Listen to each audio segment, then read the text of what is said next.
Hi everybody, welcome to the South Australian Sports Show. I hope you can stay with us for the next hour. My co-host as always, the big Barry Curtin, joins me. Baz, how are you? I'm terrific. Mate, good weekend in the footy for the Power, except for the injuries and the loss. Okay, it wasn't that good a weekend, really, was it? I was going to say, where do you get good from? That is, what do they call it? Horus Annibulus or whatever they call it? Yes, well, whatever. No good. Grim day. Not the way to come the run that you want into the finals, is it?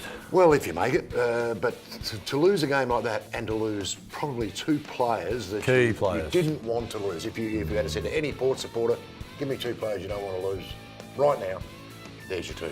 Mate, we'll cover that at the end of the show. I want to have a chat with you too about some of the articles that have been written by Kane Corns just recently about captains too, mate. So we'll have a chat about that. Yeah. Plenty coming up on the show, mate. We've got karate coming in. We did very well at the Nationals, a couple of gold medal winners in there. Rugby union.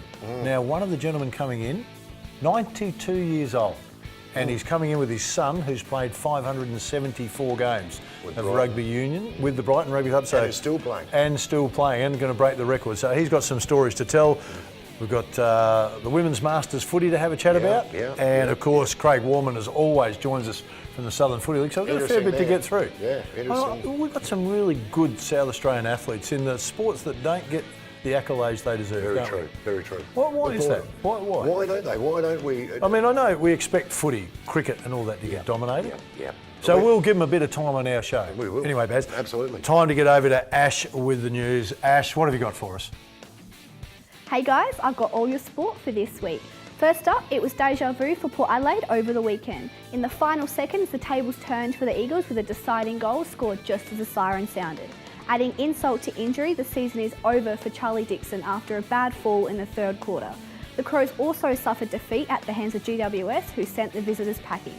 The Crows are coming home to face North Melbourne, while Port Adelaide will face off with Collingwood at the MCG to secure a place in the finals. Turning to baseball news, Adelaide Bite have re-signed manager Chris Adamson for their upcoming season. The former player served as assistant coach for 2 years before taking the reins last season.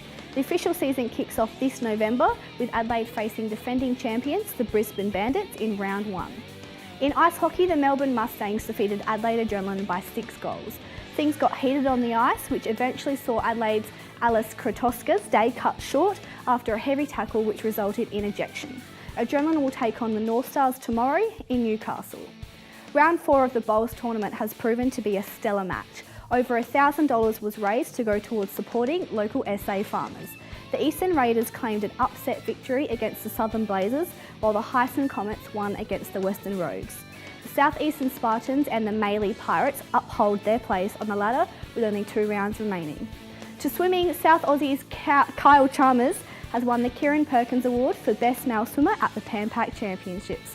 The award comes after he claimed gold in the 100 metre freestyle, as well as a 2 silver and a bronze medal in the relay races. Campbelltown Squash Club has won both divisions of the inaugural South Australian Championships. A range of country and metro competed at the Aquatic and Recreation Centre in Campbelltown. The tournament was a massive success, with many clubs vowing they'll be back next year to contest the title. The South Australian women's hockey team lost to the Australian Defence Force in the National Country Championships. An early score wasn't enough to get the South Aussies over the line, with their opposition winning by a goal and taking home the bronze medal. The men's team finished their competition in 6th place, which is a solid effort if you ask me. That's all for sport this week. Good luck to Charlie Dixon with his recovery, an absolute blow for the Power. Boys? Yes, thanks for that, Ash. And Baz, if you could let Charlie know that Ash has sent her best. He's been waiting to hear. Has he? Ash. Yeah, he's been waiting to hear. He'll feel much better. Okay, let's get on to the Southern Footy League. As always, the Prez, Craig Warman, joins us. A ripping weekend of footy, mate. Some surprise upsets, some great scores.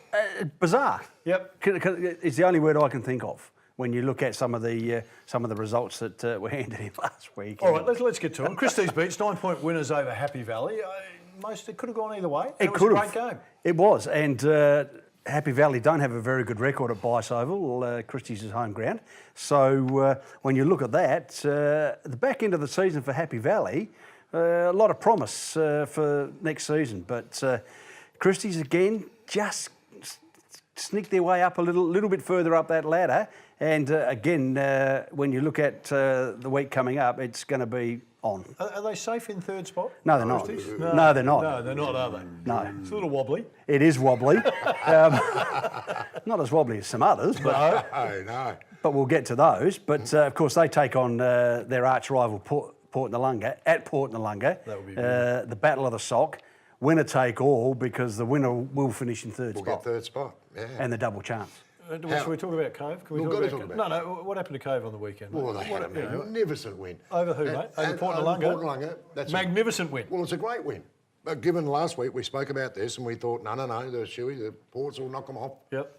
Well, massive turnaround, because they got flogged by Ranella the week before. That's right, but we don't talk about that one. No, the coffee's still waiting for the coffee. Because that's a couple of weeks ago. We only talk about current. So how long was the coffee carry for on that wager, mate? Is it kind of forgotten?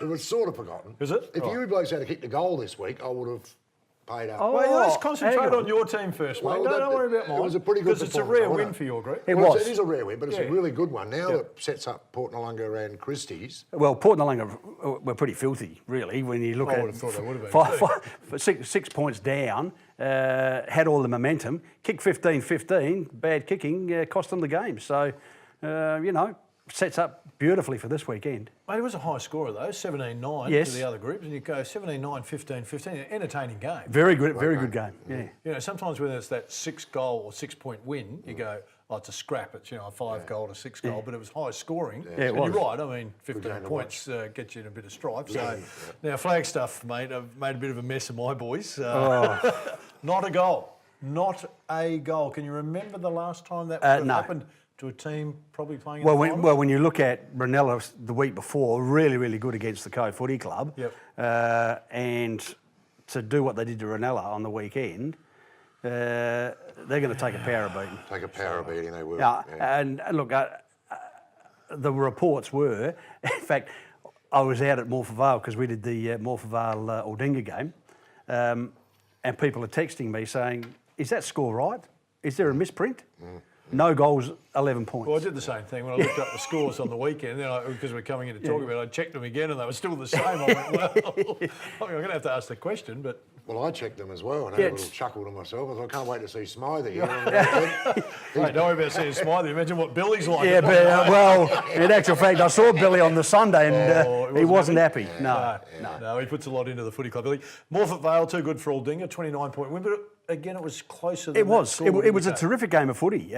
Aldinga, unfortunately, copped a couple of bad injuries, a dislocated shoulder, and one of their up-and-coming stars, young Tyler Stewart England, broke his arm. So that hindered them a little bit, and Morpeth Vale had a couple of senior blokes back, but it was good to see the Morpeth Vale people rally around the side, because they had a reunion for the first of their four. 1978 premiership side. They won the A and B grade in that year. Wow. And it was terrific because out of the 40-odd people that played in those two sides, the only two that weren't there are no longer with us. So they had people from all over Australia come back for that particular game. And, of course, that spurred the old Emu into life, so to speak, and got away with a good win. Mate, you're talking about grassroots footy, because there's always a lot of chat about that. So it was a big weekend also for the under-10s. Yeah, it was. Following on the week before, we had our under-8s. Yep. We had 32 sides participating in the Lightning 32. Carnival. In the under-10s, 32. Yeah. It's not bad, is it? 32. Just under-10s? Yeah. Wow. Under-12s of this Sunday? Under-12s of this Sunday as well. And there's 30-odd of those as well. Wow. So when you look at across the board from our 8s, 10s and 12s, our what we call mini group, we've got 96 teams that play every Sunday. That is a staggering. That's amazing, isn't it? Which is great. Yeah. Great. How many did you lose along the way? How many do you reckon, off to the SNFL, off to the AFL? Oh, look. 10%, 20%? What do you reckon the number is? We'd be looking probably around 10% to South Adelaide every year through all of their grades, like all of their development squads, their under 16s, under 18s, and even their A's and B's nowadays. When you look at... I think the current list of 40-odd, you've got probably 15 of them that are from the Southern Footy League. Southern Footy League, to me, South Adelaide should be a lot stronger. And I'm not talking just this year. I'm talking over a long period of time, because the Southern Footy League has always been a very, very good league, good, strong league with terrific players, yet South Adelaide remain where they are. Not too many flags, not too much success. Well, I think they should have had success given the strength of Southern Footy League. What do you say to that? Oh, look, it's a process that we're working through with SASS to make them more attractive, so to speak, to our younger group. And we've got a really good rapport with SASS at the moment. And Always had that? Hasn't always been as amicable as it should have been. Okay. But going forward, there's a lot of light at the end of the tunnel. And again, with the Panthers starting to stabilise, again, when you look at the increase of women's footy, that's brought another phase into the South Adelaide development area, which we're also assisting with as well. So, as I said, they're in a prime position to be the next Central Districts. Absolutely. If they do the right, if they do the right thing. I thought that for a lot of years, Craig. Yeah, and become involved. I think it was a little prickly there for a while, and you can see why. The clubs develop the kids, and then they feel like South have just come and grabbed them after they've put the work in. So they're saying, we don't want you to have our kids because we've done all the work. Yeah. I think it's what you said, started to get a bit smoother now, and I think the transition. Benefits are on the way. Hey, let's get to round 17, mate. Port Noarlunga sit in 4th spot, Christie's Beach in 3rd. At Port Noarlunga, the sock, mate. And it's a shed. On. It's game on. It's game on, well and truly. Battle of the sock, as we've talked about before. But be wary of the diver. They've got a big shed day. They've got a past players day down there as well. So they're a bit angry from last week. And they're a little bit angry. So we think Port Noarlunga might get that one. Always hard to beat always hard to beat down there at Cockleland. Flaggies shouldn't have any problems at all, Dingo. 1v9. Flaggies just cruising. Okay. And they picked Sam Smith was back for them last week after a reasonable sort of layoff with injury. They've picked up another couple as well, so all looking good for the. Well, mate, quickly, Falcons. Happy Valley up against Noarlunga. This will be a good game when you look at Noarlunga had the bye again. They need to win to maintain Where they are. second or third spot Yep. and keep that double chance. I reckon they will. So. Noarlunga for me in that one. And the last one, given that the flag favourites have got a bye now, Ranella v Morfett Vale. Please, mate. Cove have got the bye, the flag favourites. Again, unbelievable, isn't he? Oh, please. I think he's had a bit Sorry, too much mate. about him. Yeah, sorry, mate. But again, this is at Ranella's home ground. They need to account for last week and come out with a bit of a statement, I think, against Morfett Vale. But again, these games are a bit like the old Port Norwood derbies. They can throw up some interesting results, and if they can't kick any more than 11 points, we're in big trouble. All right, we'll see what happens. And Billy won't be happy. Smiling at me. And Billy won't be happy for a second Billy week. a call and say, mate, have a word with the coach, can you? Because we always stop. The buck always stops with the coach. Hey, Craig, always great to catch up with you, mate. Look forward to hearing the results next week.